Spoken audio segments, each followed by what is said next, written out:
안녕하세요, 구독자 여러분. 어느덧 선선해진 밤 공기가 가을이 다가왔음을 알리는 것 같습니다. 가을에도 변함없이 재미있고 시원한 사연 계속해서 전해드릴게요. 그럼 오늘의 사연 시작하겠습니다. 안녕하세요. 오늘이 우리의 남은 여생 첫날입니다. 여러분, 모두 남은 생 첫날을 행복하게 그리고 기쁘게 보내고 계신가요? 제 소개를 하자면 이제야 진정한 행복을 찾게 된 34살의 여성이에요. 제 인생에 롤러코스터가 있다면 내리막만 달리다가 드디어 오르막에 오르게 되었는데요. 이제야 마음의 안정과 앓고 있던 우울증을 극복해서 이렇게 글도 쓰게 되었답니다. 그럼 인연으로 다가온 사람들이 알고 보니 악연임을 뒤늦게 깨달은 어리석은 저의 이야기를 시작해 보도록 하겠습니다. 저희 부모님은 제가 돌이 지나기도 전에 이혼을 하셨대요. 엄마는 절 아빠에게 버리고 떠나셨죠. 하지만 아빠 역시 제가 5살 무렵 새장가를 가시며 할머니 손에 버리셨답니다. 그런데 무슨 이유에선지 할머니는 절 조금도 예뻐하지 않으셨어요. 매일 구박하고 매를 드시면서 절 괴롭게 하셨습니다. 하지만 할머니와의 동거도 그리 오래가지 못했어요. 1년 남짓 살다가 절 고아원에 버리셨죠. 5살 나이에 들어간 고아원은 그다지 좋지 않았어요. 아니, 거의 지옥 같았습니다. 많은 사람들이 시대가 변해서 고아원이 살기 좋다고 하시는데 전혀 그렇지 않았어요. 의식주가 해결돼서 살아가는 건 문제가 되지 않았지만 언니 오빠들의 괴롭힘은 5살인 제가 겪기에 가히 충격적이고 절망적이었습니다. 그런 괴롭힘을 버티다 3달 만에 고아원에서 도망쳤고 기억을 더듬어서 할머니 댁으로 다시 찾아갔어요. 24년이 지났지만 그 순간 할머니가 저에게 한 말을 똑똑히 기억합니다. 야 이년아, 아이 기껏 갖다 버렸더니 여기가 어디라고 쳐 기어들어와. 여기 이제 네 집 아니라고 했지? 할머니 저 고아원 싫어요. 너무 무섭고 힘들어요. 그래? 그럼 내가 더 무섭고 힘들게 괴롭혀줄게. 너 총알이 걷어. 그렇게 전 할머니한테 매질을 당하고 고아원으로 다시 끌려갔습니다. 할머니는 원장님에게 다시 도망 나오지 않도록 감시를 잘하라고 신신당부하더라고요. 결국 전 지옥 같은 고아원 생활이 계속되었고 괴롭힘은 멈추지 않았어요. 도망 나갔다 돌아와서 언니 오빠들의 괴롭힘은 날이 갈수록 심해졌답니다. 그래도 시간이 지나니 절 괴롭히던 언니 오빠들이 나이가 차서 하나둘씩 고아원을 나가게 되었고 제 마음은 조금 편해질 수 있었습니다. 저 역시 18살이 지나고 고아원을 나가야 했어요. 대학은 꿈도 꾸지 못했기 때문에 숙식이 되는 일자리를 찾아야 했습니다. 그래도 젊고 성실하다는 것 하나만으로 취직하는데 큰 어려움은 없었어요. 제가 들어간 곳은 우산공장이었는데 단순 반복하는 공정을 맡아 일하게 되었답니다. 사장님과 사모님은 제가 고아원에서 자란 걸 매우 안타까워하고 불쌍하게 여기셔서 좋은 마음으로 지낼 수 있었죠. 거의 5년 동안 우산공장에서만 일하면서 먹고 자고 하며 그 자리에 계속 남아 있었어요. 한편 제가 마음의 여유를 가지게 된 취미도 있었습니다. 어릴 적엔 기회가 없어서 잘 몰랐는데 그림 그리는 걸 굉장히 좋아했답니다. 공장에서 일을 마치면 숙소로 돌아가서 만화 캐릭터를 그리며 시간을 보냈어요. 제가 순수 창작해서 곰돌이나 강아지 그림도 참 많이 그렸었죠. 그러다 문득 좋은 아이디어가 떠올랐어요. 저희 우산 공장에서 만드는 우산은 그림 하나 없고 밋밋했기 때문에 그닥 많이 팔리지 않았습니다. 그래서 캐릭터 그림을 넣어서 젊은 층의 소비자를 늘리면 좋겠다는 생각이 들더라고요. 전 곧장 제 아이디어를 사장님과 사모님께 말씀드렸고 제가 그린 그림들을 보여드렸습니다. 지순이 너한테 이런 재주가 다 있었구나. 꽤 잘 그렸는데? 여보, 이거 봐봐. 지순이 말대로 우산에 그림을 넣어보는 게 어떨까? 그렇게 되면 돈이 더 들어가잖아. 이렇게 색깔이 화려한 캐릭터를 뽑아내려면 장비 하나를 더 들여야 된다고. 사모님, 물론 처음에 자본이 들어가긴 하지만 요즘은 우산도 예쁜 걸 사고 싶은 사람들 심리를 생각해 보세요. 젊은 사람들은 가격이 좀 더 비싸도 귀엽고 예쁜 걸 사게 된다고요. 그렇게 전 두 분을 계속해서 설득해서 제 바램대로 우산의 캐릭터를 새길 수 있는 장비를 마련해 주셨어요. 그럼 그림은 다 지순이 네가 그려라. 앞으로는 허드렛 일 하지 말고 그림 작업만 하도록 해. 그리고 너 컴퓨터 할 줄 모르지? 내 아들이랑 합심해서 작업하도록 해라. 네, 사장님, 감사해요. 대리님과 협업해서 잘 해보도록 하겠습니다. 그래서 전 사장님의 아들인 김 대리님과 그림 작업과 인쇄, 도장 등 여러 작업을 함께 하게 되었어요.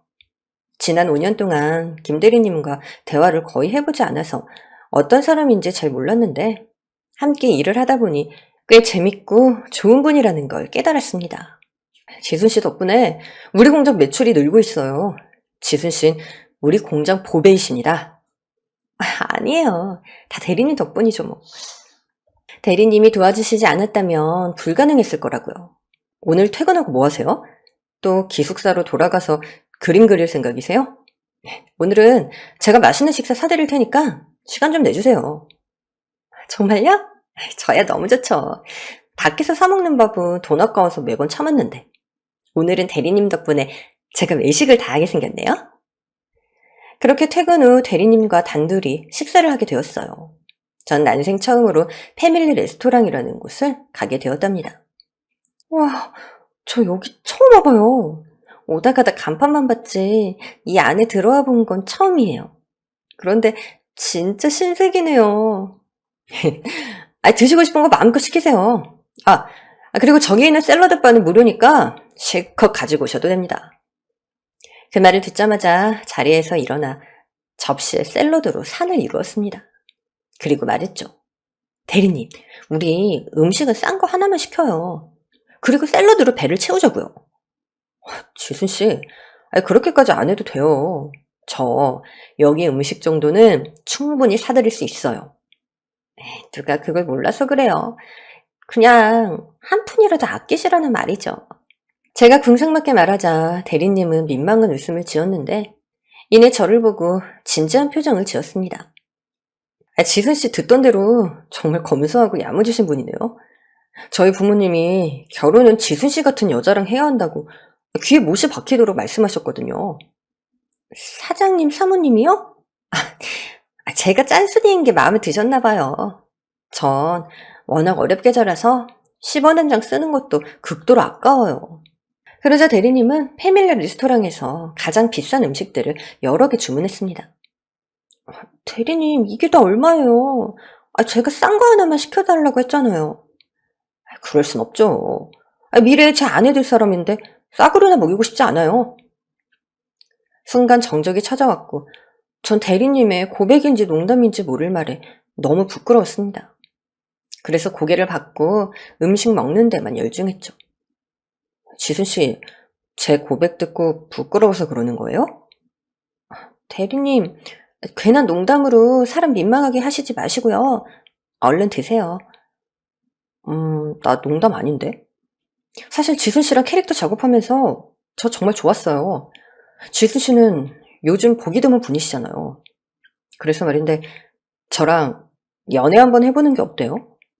지순씨만 좋다면 제가 멋진 남자친구가 되도록 하겠습니다. 난생 처음 남자에게 고백을 받은 전 무슨 대답을 해야 할지 몰랐어요. 게다가 사장님 아들이니 더 곤란에 빠진 기분이었답니다.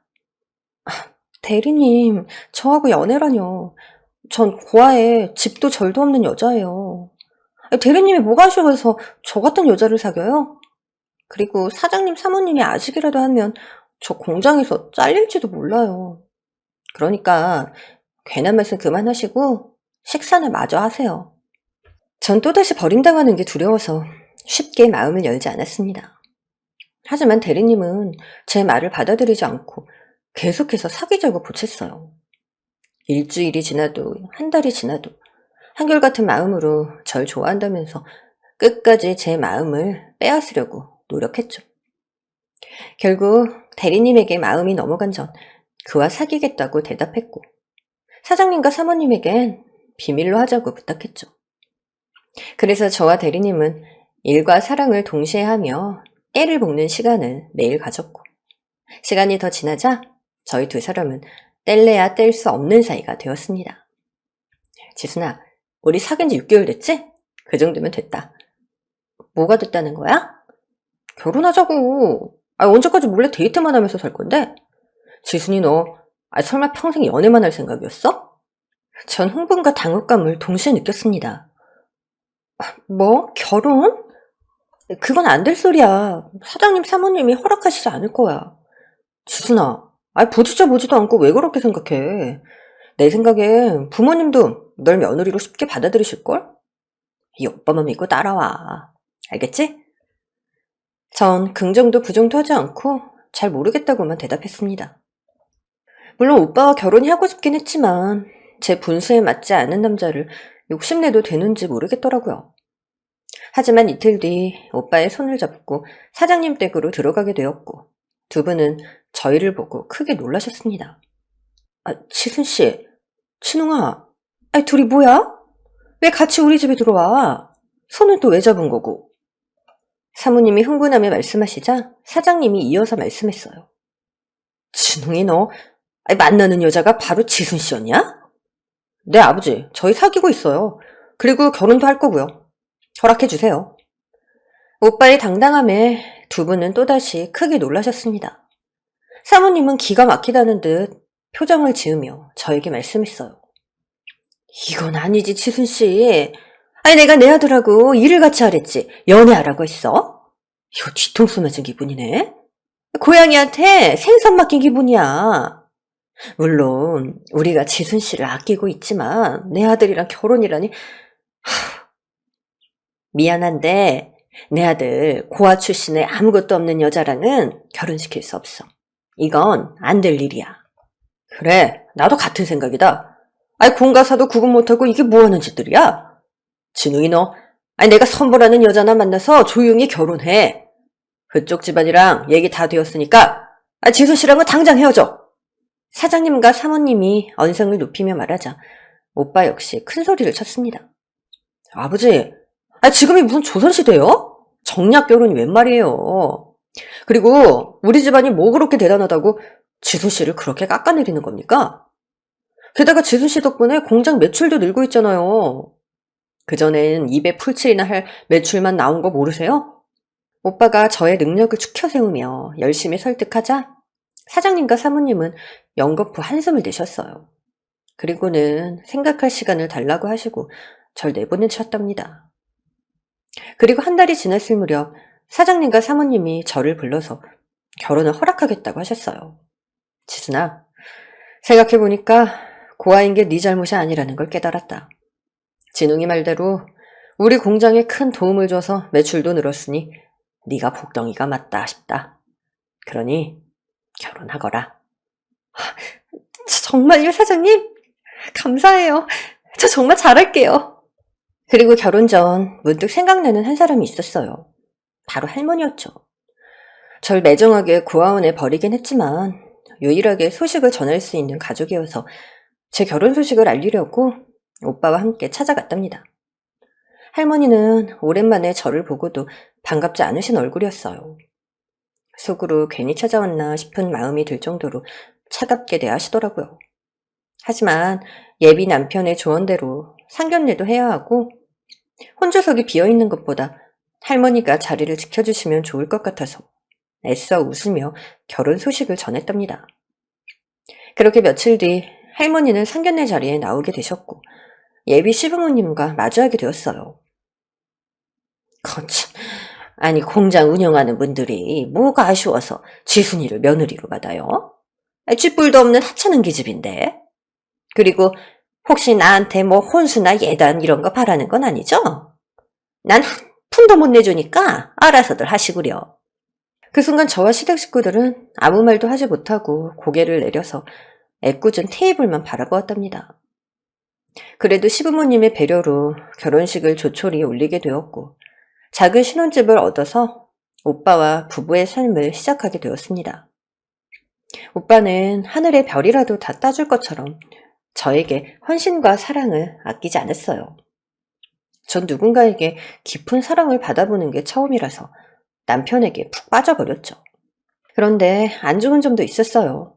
저희 부부는 우산공장과 신혼집을 오가면서 24시간을 붙어있다 보니 작은 다툼이 여러 번 오가게 되더라고요. 전 남들도 그렇게 다투고 화해하며 잘 살아가니 저희 부부도 그렇게 평생을 지지고 볶으며 잘 살 줄 알았습니다. 하지만 결혼한 지 3년이 지나자 남편이 저를 대하는 태도가 달라졌어요. 오빠, 오늘 공장에서 외근 없다고 하던데 어디 다녀온 거야? 요즘 부쩍 외출 많이 하는 것 같다. 약속 있어서 나갔다 왔어. 왜? 아니, 나 없는 사이에 뭐 공장에 문제라도 생겼어? 아니, 그런 게 아니고 그냥 오빠가 예전이랑 달라져서 하는 말이지. 언제는 나랑 하루 종일 붙어있는 게 좋다더니 요즘은 밖으로만 도는 것 같잖아. 이런 식이면 나 서운해. 참, 넌 내가 아직도 그렇게 좋냐? 아, 집에서 보는 얼굴을 일터에서도 보고 싶냐고. 하루가 다르게 남편은 절 냉랭하게 대한 건 물론이고 저와의 잠자리까지도 피했습니다. 한편 우산공장은 제가 처음 들어왔을 때보다 매출이 2배가량 늘었어요. 물론 공장 직원들이 열심히 한 덕이긴 하지만 제가 그린 캐릭터를 우산에 새겨 판매하면서부터 매출이 부쩍 늘었답니다. 그런데 시부모님이자 공장 사장님은 저에게 보너스 한 푼 주지 않으셨어요.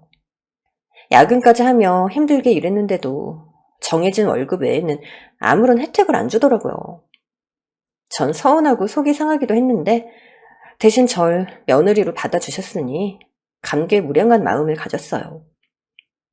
어쨌든 저에게 가족이 되신 분들이니 보너스를 달라, 대우해달라 이런 말씀을 못 드리겠더라고요. 그렇게 저희 우산공장은 직원을 2배로 늘리기도 했고 장비도 그만큼 늘려서 승승장구하는 회사가 되었죠. 그러던 어느 날이었습니다. 남편이 어딘지 모를 곳에 외근을 나가고 홀로 캐릭터 작업을 하고 있던 중 머리가 심하게 아파서 잠시 병원을 찾아갔어요. 주사를 맞고 처방전 들고 약국에 들어가 앉아 기다리는데 약국 문을 열고 남편이 들어오는 거예요. 전 그 일을 부르려고 했는데 어떤 여자가 뒤따라 들어오더군요. 전 이게 무슨 상황인가 싶어서 당황한 채 가만히 앉아있는데 남편 목소리를 듣고 기겁하고 말았답니다. 저기요, 콘돔 한 박스 주세요. 자기야, 너 필요한 거 없어? 비타민이라도 사줄까? 응, 나 요즘 자기가 너무 뜨겁게 사랑해줘서 몸이 매일 피곤하네. 비타민 충전 좀 해야겠어. 비타민 한 박스도 주세요. 순간 제 심장은 두 방망이질을 시작했고 눈앞이 흐려졌습니다. 게다가 과호흡까지 와서 숨을 가쁘게 쉬었죠. 오빠! 힘겹게 그 이를 부르자 뒤를 돌아보며 저와 눈이 마주쳤습니다. 상간녀 역시 제 눈을 마주치고 화들짝 놀랐답니다. 네가 이 시간에 여기 웬일이야? 공장에서 일할 시간이잖아. 오빠야말로 지금 뭐 하는 짓이야? 약국에 와서 뭘 산 거야? 저 여자랑 둘이 무슨 짓 하려고? 벌벌 떨며 말했더니 상간녀가 비웃듯 말하더군요. 오빠 마누라야? 듣던 대로 천년같이 생겼네. 씹다 버린 개껌같이 생겼다. 오빠는 비위도 좋아. 어떻게 저런 여자랑 같이 사는 거야? 왜 그렇게 나한테 뜨겁나 했더니 마누라 얼굴 보니까 이해가 된다. 뭐라고? 너 지금 뭐라고 했어? 유부남이랑 바람 피우는 주제에 그따위 막말을 짓거려? 제가 분노하자 남편은 제가 아닌 상간녀를 말렸어요. 자기야, 그만해. 안 그래도 우리 사이 말하고 이혼하려고 했어. 차라리 잘 됐네. 야, 김지순, 네 눈으로 봐서 알겠지만 나랑 사귀는 여자야. 너하고는 비교도 안 되게 예쁘지?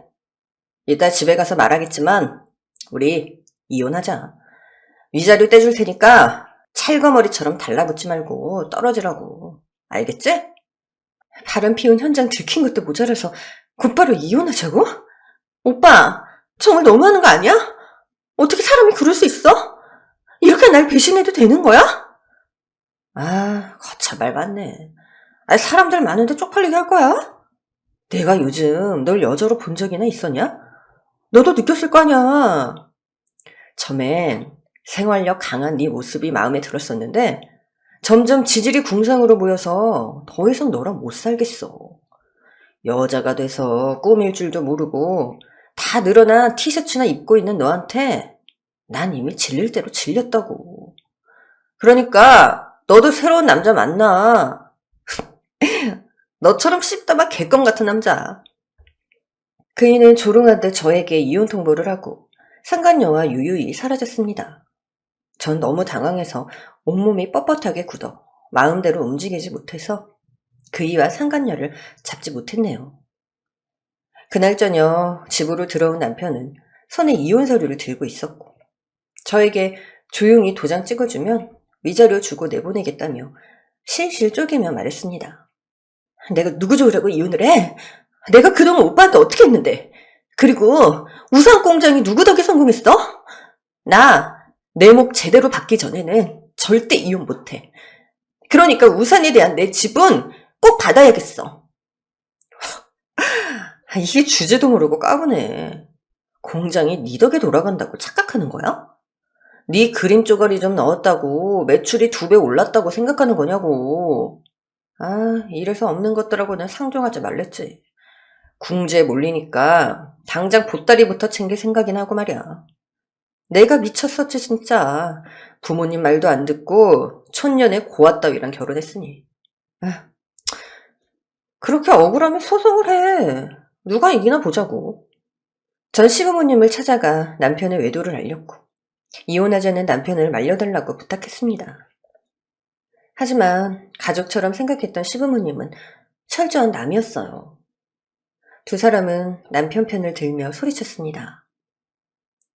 네가 오죽 못났으면 내 아들이 바람을 피웠겠냐? 그러게 평소에 잘 좀 하지 그랬어.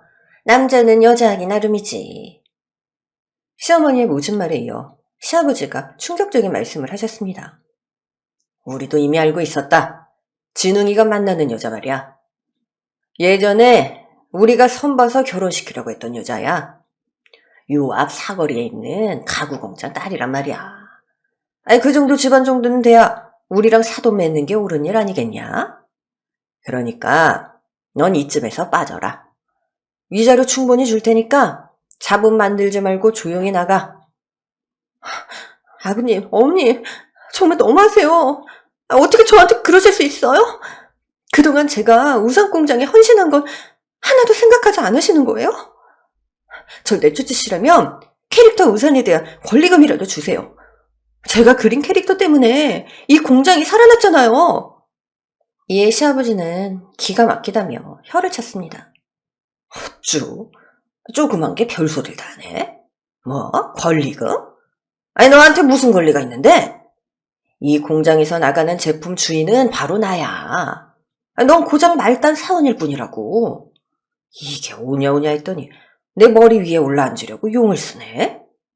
여보, 그러게 내가 뭘 했어. 이런 물건을 며느리로 받으면 절대 안 된다고 내가 크고 반대했었잖아. 무식하면 용감하다더니 저 하는 짓 좀 봐. 지순이 너 말이야. 이렇게 나오면 위자료 한 푼도 안 줄 거다. 그러니까 입 닥치고 조용히 나가. 한 번만 더 우산이 어쩌고 권리금이 어쩌고 하면 국물도 없을 테니까. 그렇게 막말을 내뱉은 시부모님은 그 순간부터 절대 공장에 발도 붙이지 말라고 으르렁거리셨어요. 전 오갈 데 없이 길거리를 쏘다니다가 어떻게 해야 할지 깊이 생각했답니다.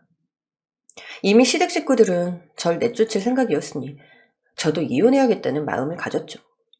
하지만 몇 푼 안 되는 위자료만 받고 나가는 게 억울해서 다른 방법을 찾아볼까 했는데 소송이라는 것도 돈이 있어야 했으니 별 수가 없더라고요. 결혼하며 혼수 마련으로 그동안 모아왔던 돈을 모조리 다 썼기 때문에 통장 잔고는 얼마 남아있지도 않았죠.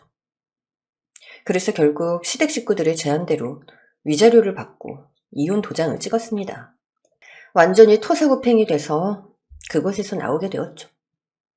전 위자료로 받은 돈으로 원룸을 구했고 당장 일할 직장을 찾아다녔어요. 그러다 제가 하던 일과 비슷한 캐릭터 디자인 일을 찾게 되었습니다.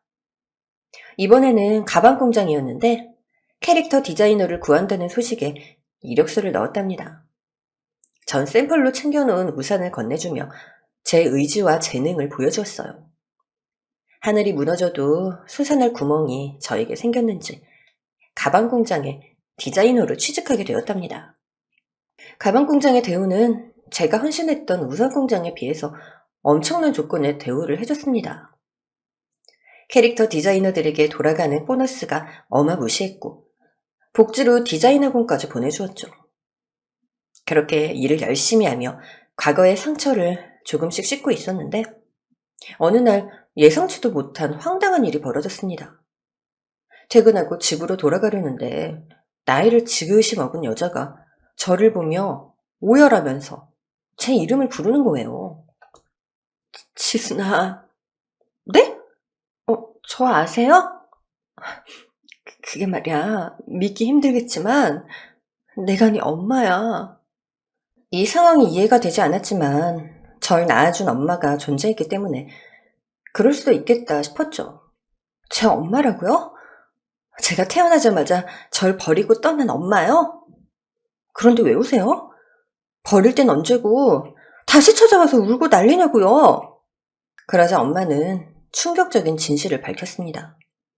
엄마는 외할아버지가 반대하는 결혼을 하겠다고 집을 나가서 아빠와 동거를 시작했답니다. 그러다 덜컥 저를 가지게 되었고 출산을 하게 되었다네요. 그런데 외할아버지가 막 출산을 끝낸 엄마에게 제가 미숙아로 태어나서 빛을 보지 못하고 세상을 떠났다고 했답니다.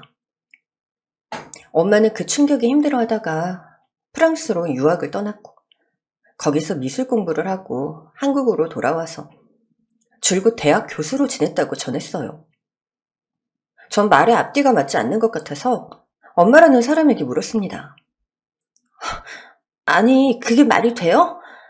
병원에서 미쳤다고 그런 거짓말을 해요? 그리고 아빠가 나를 5년이나 키워줬고 친할머니도 저를 키웠어요. 얼마 못 가서 고아원에 버리긴 했지만 그런데 왜 엄마가 제 존재를 몰라요? 그건 네 외할아버지가 산부인과 원장을 돈으로 매수했었대. 그 당시에 시골병원은 환자가 거의 없었으니까 돈으로 통한 거지. 그리고 네 아빠와 할머니한테도 돈을 주고 너를 보냈어. 나한테 다신 접근하지 말라는 명령을 하시면서 말이야. 그래서 너를 낳고 네 아빠와 할머니는 어디론가 떠나버렸고 연락이 두절됐었단다. 난 여태껏 정말 네가 죽은 줄만 알고 살아왔어. 그런데 얼마 전에 폐암 말기로 돌아가신 네 외할아버지가 죽기 전 네 존재를 고백하더라. 내가 낳은 딸이 버젓이 살아있다고 말이야. 그래서 몇 달 동안 흥신소 사람들과 탐정을 고용해서 널 찾아 헤맸어. 그리고 이렇게 네 눈앞에 나타난 거고. 지순아, 이 엄마 말을 믿어주렴. 네가 살아있다는 걸 알았다면 네 곁을 절대 떠나지 않았을 거야. 머리가 더 복잡해진 전 슬퍼하는 엄마와는 아무런 감정이 들지 않았어요. 지금이 무슨 조선시대도 아닌데 이게 다 무슨 헛소리인지 정말 답답해서 미칠 지경이었습니다. 그래서 전 아무것도 믿지 못하겠으니 할머니를 한번 찾아가 보자고 제안했어요. 그러자 엄마는 알겠다고 대답하더군요. 그래, 예상했어. 할머니뿐만 아니라 네 아빠까지 만나서 한번 사자대면을 해보자. 아빠요? 아빠는 제가 5살 때 재혼을 하셔서 그 이후로는 한 번도 보지 못했는데. 엄마가 다 찾아놨어. 어디 있는지 지금 누구와 사는지 다 알고 있단다. 당장 거짓말로 우리 사이를 갈라놓은 네 아빠랑 할머니 좀 만나러 가자. 그렇게 전 얼떨결에 퇴근하다 말고 할머니 댁으로 향하게 되었어요. 이윽고 할머니 댁에 현관문이 열리자 거짓말처럼 아빠도 그 자리에 와 있더라고요. 아빠는 제 머릿속에 기억이 남아있어서 그래도 한눈에 알아볼 수 있었습니다. 어이구, 지순이 오랜만이네. 그동안 잘 살았냐? 수십 년 만에 본 아빠가 딸에게 한다는 말이 고작 그 정도인 걸로 봐서 아빠가 어떤 사람인지 대충 유추할 수 있었어요. 게다가 아빠가 왜 저를 만나러 할머니 댁에 왔는지 금세 알게 되었답니다. 당신도 오랜만이네? 당신이 보낸 사람이 그러던데? 당신이 나한테 지순이 양육비 주겠다면서? 얼마나 줄 거야? 전 엄마가 제 엄마가 맞냐고 묻기도 전에 모든 상황이 파악되었습니다. 엄마는 수십 년 만에 만난 아빠에게 따귀로 인사를 대신했어요. 나쁜 자식, 감히 내 딸 가지고 돈 거래를 해? 그리고 내 딸을 키우게 되었으면 제대로라도 키워야지. 어머니, 당신은 더해요. 어떻게 5살 먹은 애를 고아원에 내다 버릴 수가 있어요? 그러고도 당신들이 사람이라고 할 수 있어? 얘가 오랜만에 나타나더니 제정신이 아닌가 보네. 얘, 지순이가 내 손주인지 아닌지 어떻게 알고 내가 계속 키워? 시집도 안 가고 남자랑 동거부터 하는 네가 다른 남자랑 딴짓을 했을지 내가 어떻게 하냐고. 그래서 버렸다.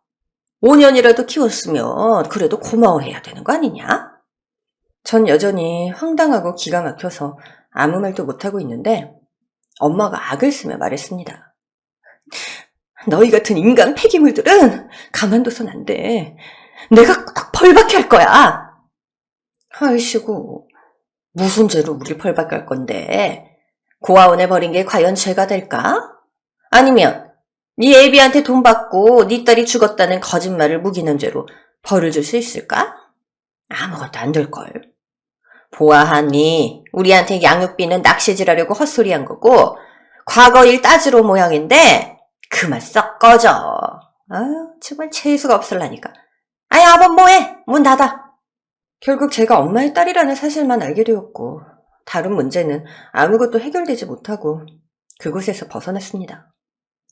엄마와 전 조용한 카페에 앉아 대화를 나누기 시작했어요. 엄마는 그동안 제가 어떻게 살아왔는지 물으시며 눈물을 그칠 줄 몰랐습니다. 미안해. 엄마가 있었더라면 그런 집구석에 그렇게 매몰차게 당하진 않았을 텐데. 이제라도 엄마가 찾아왔으니까 걱정하지 마. 네 가슴에 한을 풀어주도록 할게. 지순아, 그 전에 날 엄마로 받아주겠니? 네? 아, 네. 엄마는 뭐 저란 존재를 몰라서 떠난 거니까 용서하고 말고 할 건 없죠. 다만 제가 친근하게 대하지 못하더라도 이해 좀 해주세요. 저도 사랑을 받고 자라본 적이 없어서 엄마 대하는 게 서투를 거예요. 괜찮아. 너만 내 딸로 옆에 있어준다면 상관없어. 지순이 넌 내 사랑만 받으면 돼. 앞으로 엄마가 너한테 못해준 거 다 해줄 테니까 받기만 하면 돼. 엄마의 포옹이 어색했지만 가만히 안긴 채 엄마의 울음소리를 들었습니다. 며칠 뒤 엄마는 절 데리고 대형 로펌으로 데려갔어요. 제가 시댁에서 있었던 일과 우산 공장에 제 캐릭터 우산에 대해 고백했답니다. 그러자 변호사들 중 한 분이 저작권 등록부터 하자며 제가 그동안 그렸던 그림을 모두 달라고 했어요. 나머지는 자기들이 알아서 해준다면서 기다리라고 하더군요. 사주라는 시간 동안 엄마와 변호사들은 여러 가지 법적 조치를 해놓았고 재판 날짜만을 기다렸습니다. 그리고 얼마 뒤 법원에서 전 남편과 시부모의 얼굴을 다시 보게 되었죠. 시댁 식구들은 억울한 표정으로 판사님 앞에서 열변을 토해냈습니다. 소상공인을 죽이려는 횡포라며 저희를 몹쓸 사람처럼 말하더라고요. 그러자 저희 측 변호사는 제가 우산공장에 기여한 것들과 매출표, 그리고 얼마 전 등록한 캐릭터 저작권을 제시했습니다.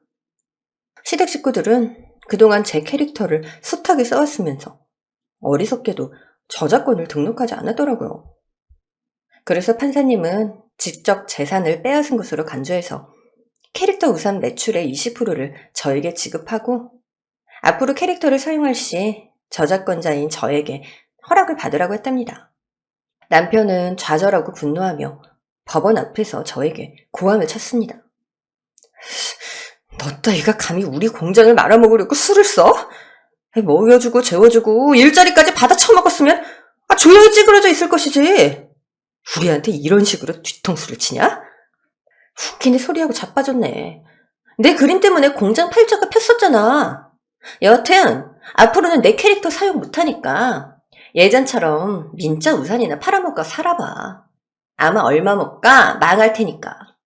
그리고 돌아서려는데 엄마가 눈치를 주셨어요. 턱짓으로 남편의 뺨이라도 안 돼 갈기라고 신호를 주더라고요. 전 용기를 내서 다시 뒤를 돌아 전 남편 귓방맹이를 날렸습니다. 이윽고 저에게 달려들려고 하자 제 변호사들이 그놈을 밀어냈어요. 그리고 예상했던 대로 시댁이 운영하는 우산공장은 석 달도 못 가 적자가 났는지 공장을 싼 값에 내놓았답니다. 그러자 엄마는 저에게 한 가지를 제안하셨어요. 지순아, 네가 그 공장 인수하는 게 어때? 네가 나 닮아서 그림에 큰 소질이 있잖아. 예전처럼 네 손재주를 이용해서 우산 말고도 네가 하고 있는 가방, 아동 신발, 모자 등 많은 잡화에 네 그림을 넣어서 팔아보는 거야. 엄마가 옆에서 적극적으로 지원해줄게. 정말요? 그럼 제가 대표가 되는 거예요?